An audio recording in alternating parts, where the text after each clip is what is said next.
It's not every day you see a company's stock price just go absolutely ballistic, but that's exactly what's happened with Nutex Health this past year. Right, profitability's through the roof, too. Exactly. So the big question for you today is, what's the real engine behind this incredible surge? Is it like a straightforward success story, or is there something more intricate going on? Well, that's what we're here to unpack in this deep dive, using that comprehensive analysis you shared. Yeah, this deep dive is all about getting a really clear picture of Nutex Health. We'll dig into their business operations, the industry dynamics. Evaluate the leadership, and crucially, take a detailed look at their current financial standing. And the document you gave us is perfect for this, that detailed Nutex Health Deep Stock Analysis Report, dated April 17th, 2025. It's a great compilation. News, financial figures, SEC filings. And it's all in there. So our job is to sort of guide you through it, pull out the key insights. Make sense of it all. Our mission really is to pinpoint what's driving Nutex Health's recent performance. And maybe more importantly, figure out how sustainable that performance actually is. Right. So by the end, you should have a much sharper understanding of what's truly happening. Okay, let's get started. Laying the groundwork. Understanding their core business. According to the analysis, they operate through two main divisions, right? That's correct. The hospital division and the population health management, or PHM division. And the hospital division seems to be the main story right now. It really does. Yeah. That's the arm that owns and runs these smaller facilities, micro-hospitals, specialty hospitals, HOPDs. HOPDs, hospital outpatient departments. Exactly. And the revenue there, mostly patient services, emergency care, observation, inpatient stays. Okay, now here's something that really jumped out at me from the report. Uh-huh. The pivotal role of the No Surprises Act, NSA arbitration, in boosting their 2024 revenue. Sounds like a huge deal. Oh, it was absolutely a significant factor. The report makes it clear they strategically went after recovering underpaid, out-of-network claims through this federal process. And it worked. It worked very well. In fact, these arbitration recoveries, they accounted for over 90% of the revenue increase in just Q4 of 2024. Wow, over 90%. That's astonishing. Does that mean their core hospital visits aren't growing much? Well, visits did increase about 16.9% year over year. Okay, that's decent growth. It is, but it's dwarfed by the arbitration money. It really was the arbitration that drove that huge top-line number. Which raises that sustainability question right away. Exactly. It's not really recurring operational revenue in the traditional sense. It's more like a recovery of past underpayments, enabled by a specific law. Okay, so what about the other side, the PHM division? What's that about? Right, PHM. That's focused on managing provider networks. Think independent physician associations, IPAs. MSOs? Yeah, management services organizations. They provide admin and support to their hospitals and doctor groups. And the revenue there. Management fees. Likely management fees, maybe some value-based care arrangements. But the report doesn't detail its contribution nearly as much as the hospital side, especially with the arbitration impact. Gotcha. And there's also mention of a proprietary tech platform. Cloud-based? Yes, they developed that to aggregate data, clinical data, claims data. The goal being? Better care quality, more efficiency, create a full picture. It seems important operationally, but the direct revenue impact isn't spelled out. So the big headline, that 93.8% year-over-year revenue jump in FY 2024. Incredible number. But we need a massive asterisk next to it saying mostly NSA arbitration. Precisely. The 16.9% increase in hospital visits is positive, sure, but it wasn't the main driver of that headline growth, not even close. And that dependence, like you said, raises the critical question. What happens if the rules around NSA arbitration change? That's the million-dollar question, isn't it? It feels less like sustained business growth and more like a temporary boost. Yeah. Maybe like a one-time gain. Yeah. Right. So this dual structure, hospitals and physician networks, it could have synergies, theoretically. Potentially, yeah. But also as complexity. And lately, the spotlight's just been totally on the hospital division and those arbitration results. Overwhelmingly so.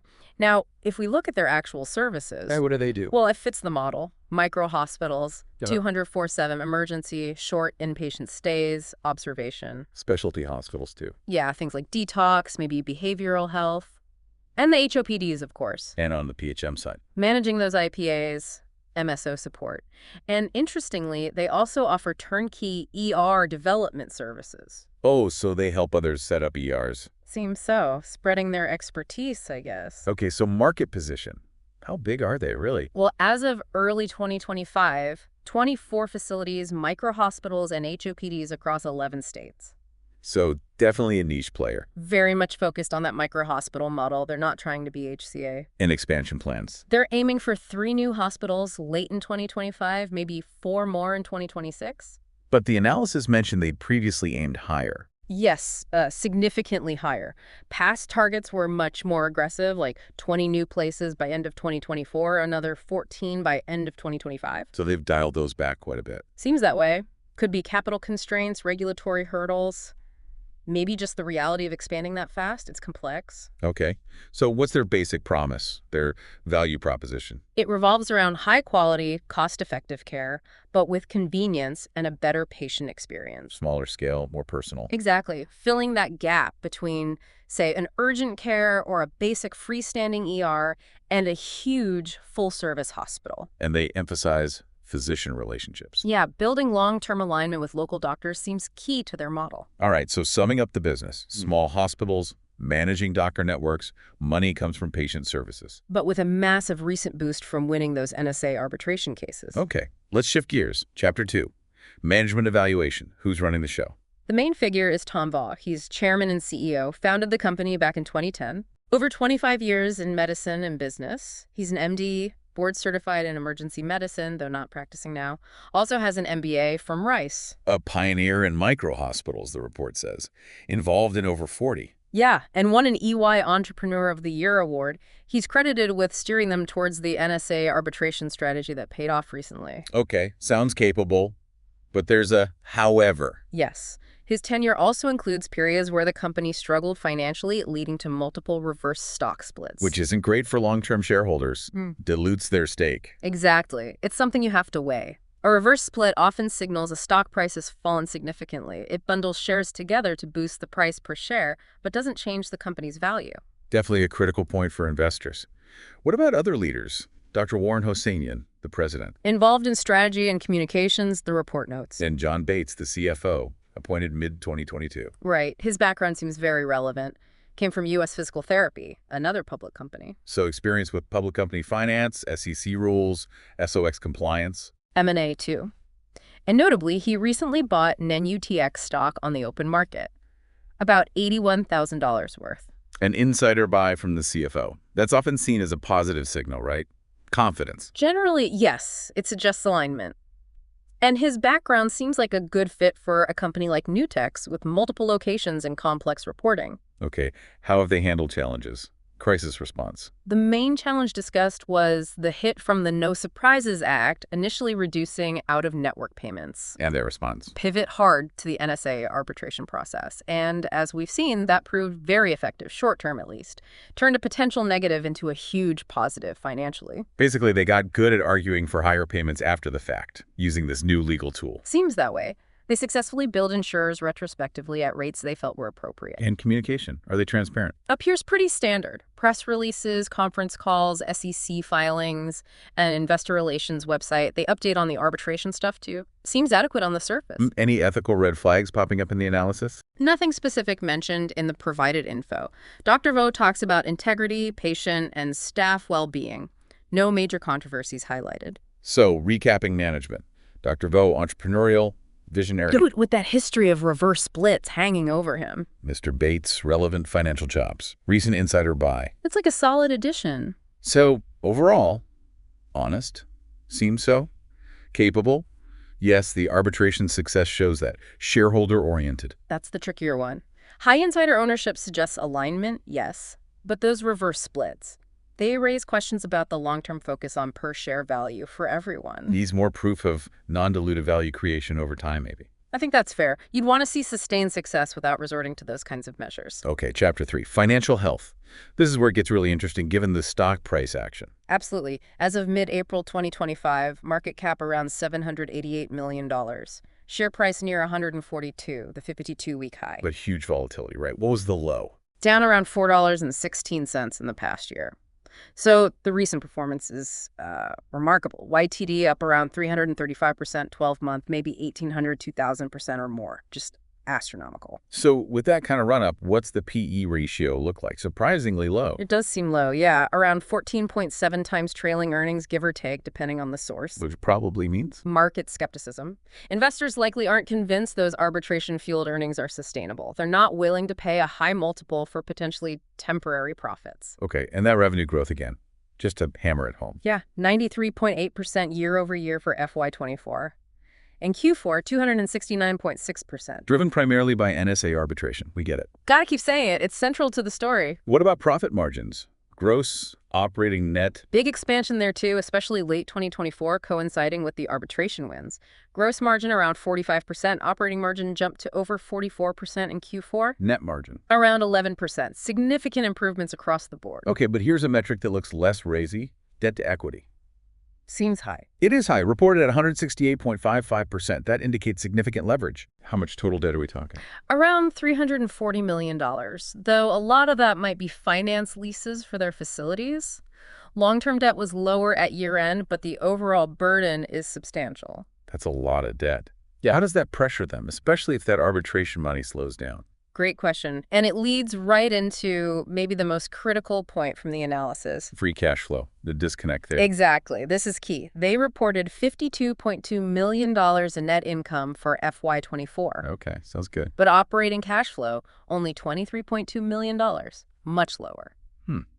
And levered free cash flow. Depending on the source, it's barely positive or even negative. There's a major disconnect between the profit on paper and the actual cash coming into the business. So what does that imply? Issues with revenue recognition, big cash outflows we're not seeing. It raises questions about the quality of those earnings. Maybe collecting that arbitration money involves significant upfront costs, or perhaps the accounting isn't reflecting the cash reality perfectly. It definitely suggests their ability to fund operations or expansion from actual cash generated is much weaker than the net income suggests. So the low PE might look cheap, but it's based on potentially shaky earnings. Precisely. And the price-to-book ratio, that's high, isn't it? Yeah, over 5 times book value. Suggests the market is pricing in continued high growth and profitability, despite the leverage and cash flow issues. Betting on the future. Okay, quick recap on financial health. Profitable, yes, in FY24, thanks to arbitration. Strong balance sheet. No. High leverage, weak cash flow relative to profits, that's a concern. Let's dig into stability then. Earnings consistency. Not consistent at all. Historically very volatile. Big losses before this recent profitable year. So FY24 looks like an anomaly. Driven by arbitration, yeah. Past mergers and those reverse splits also muddy the long-term picture. Sustainability is the =1 question. Dividends. Do they pay any? Nope. No dividends paid, none likely anytime soon given the debt and growth focus. Okay, back to that debt. How worried should we be about their ability to manage it? Debt to equity at 168%. It's a major risk. High leverage, substantial debt, significant interest costs. It all hinges on strong, sustained cash flow. And if the arbitration cash dries up before core operations ramp up, Then they could face serious liquidity problems and might need more financing, which could be dilutive or come with nasty terms. what about working capital, managing receivables, etc.? The current ratio has improved, which is good short-term liquidity measure, but But a big chunk of current assets is probably those arbitration receivables. exactly how quickly they turn those IOUs into actual cash is critical. And you keep mentioning the history losses, reverse splits. Why hammer that home? Because it shows past fragility. It puts the current success in context. Is this a real turnaround based on fundamentals or a temporary lifeline from arbitration? History suggests caution. For anyone who's held a struggling stock, seeing reverse split is often a bad memory, isn't it? Yeah, it can feel like the deck is being reshuffled against you, even if mathematically it's supposed to be neutral initially. Right. It often means your slice of the pizza got smaller eventually. So financial stability recap. Earnings. Extremely volatile. Wow. Debt. Yes, high leverage is a major risk. That sums it up well. Managing that debt load depends entirely on generating consistent cash. If arbitration wanes, the underlying business needs to step up big time. We've covered a ton in this first half. Business, management, financials. When we come back, we'll look at market sentiment, ownership, risks, and opportunities. Stick around. Welcome back. We're deep diving into Nutex Health. First half, business, leadership, financials. Now let's look at how the market sees them, who owns them, and the risks ahead. Okay, Chapter 4, Market Sentiment. And wow, it's intense right now. Bullish, seems like. Overwhelmingly bullish, at least in the immediate term. That stock surge, the 52-week high, technical indicators are screaming overbought or very strong momentum. But does that square with the valuation concerns we talked about? That's the interesting part. No. While momentum is strong, the analysis flags underlying worries. AAI value grade is D-expensive. Investing Pro says fair value, but also notes it's overbought. So a split view. Positive momentum versus skepticism about the fundamentals. Exactly. It's been touted as a top small-cap performer, even an undiscovered gem in some places. A gem. Or maybe more speculative, given the risks we've uncovered. Based on our deep dive, speculative play feels more accurate than hidden gem. The financials raised too many red flags for that label, I think. And what's been fueling this positive sentiment? Recent news. Definitely. It's been a stream of good news. Those record FY24 results highlighting the arbitration wins, that was the big catalyst. Plus expansion plans, analyst upgrades. Right. New facility openings, community awards, it all feeds the positive narrative driving the rally. Okay, let's shift to Chapter 5, ownership. Who holds NUTX stock? Any big players? Interestingly, institutional ownership is pretty low, around 16–17%. What does that usually suggest? Maybe limited conviction from the big funds. Could be the small size, the volatility, governance worries, or just skepticism about earning sustainability.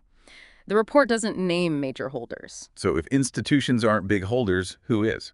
Insiders? Exceptionally high insider holdings. We're talking 38–39%, CEO, CFO, directors. Wow, that's a huge chunk. Strong alignment, presumably. Typically, yes. Management has a lot of skin in the game. And we mentioned the CFO bought shares recently. Any other insider activity? Yeah, recent filings mostly relate to RSU vesting or grants back in March 2025. RSU's restricted stock units, part of compensation. Right. So Bates had his open market purchase plus RSU conversions and a new grant.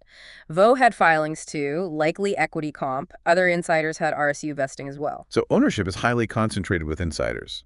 What does that mean for governance? Well, insiders have significant voting control, holding nearly 40%.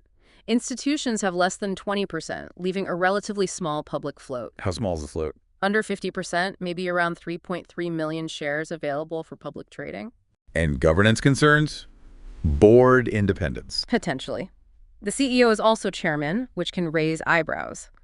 That plus high insider ownership might affect board independence perceptions. And again, those past reverse splits factor into governance views regarding long-term shareholder value. It's a peculiar setup.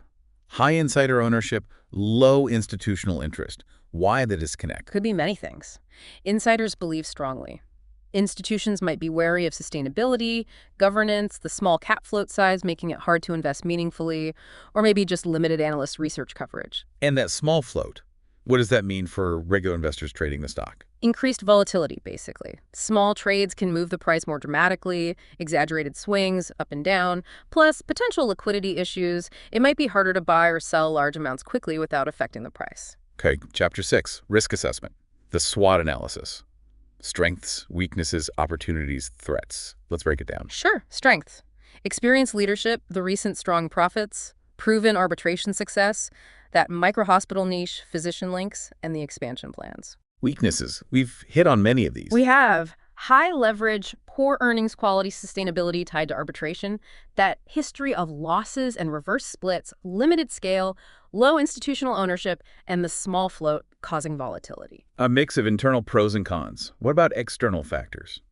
Opportunities. The micro-hospital market itself could grow. Geographic expansion is possible. They could add higher value services, leverage tech or AI more, grow the PHM side, maybe get better payer contracts eventually. And the flip side, threats. This is crucial. The biggest single threat, highlighted in bold, is regulatory changes to NSA arbitration. Because they rely on it so heavily. Massively. Other threats, more competition, reimbursement policy changes from government or insurers, an economic downturn hurting patient volumes or ability to pay. Rising interest rates impacting their debt. Definitely. Execution risk on their expansion plans.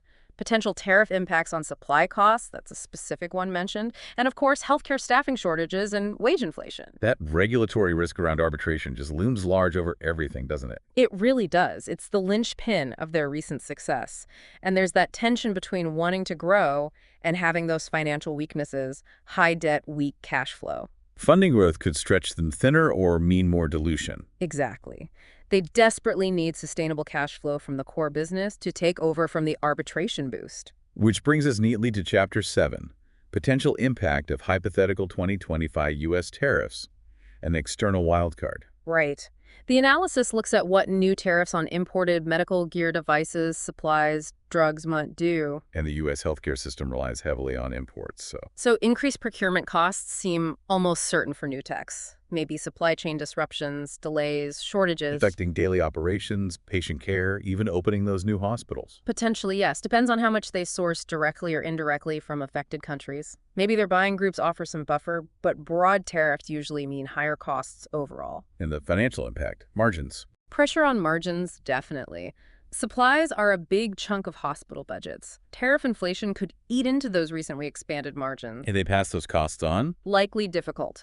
Payers, especially government ones, are already squeezing providers. The NSA itself limits surprise billing. So, NUTX probably absorbs most of it, hurting profits. So tariffs are another headwind, totally separate from the arbitration risk. Correct. And it hits the core hospital operations.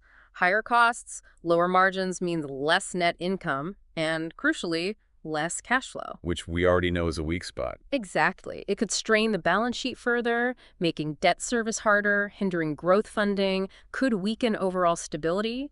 The report notes J&J estimated a huge negative impact from tariffs, just for context. And it makes expansion more expensive too, right? Yeah. Tariffs on equipment needed for new hospitals. Good point. Increases capital expenditure, makes growth costlier, potentially hurts the return on investment for those new facilities. Okay, we've covered a lot. Let's wrap this up. Conclusion time. Key takeaways. Well, NUTX's dramatic turnaround. Impressive, yes, but fueled by that potentially unsustainable NSA arbitration. High debt, weak cash flow relative to profits, and that big regulatory risk around arbitration are major concerns. And the market. Bullish momentum, but seems disconnected from underlying valuation questions and the company's past struggles. Plus, potential tariffs add another layer of uncertainty. So you wanted to know. Nutex Health, hidden gem or ticking time bomb. Based on this deep dive. Well, it looks more like a high-stakes gamble, doesn't it? Yeah. The payout right now is tied to a very specific, maybe temporary regulatory situation. And that impressive revenue growth isn't translating cleanly into cash. The reliance on a non-core function for most of the profit.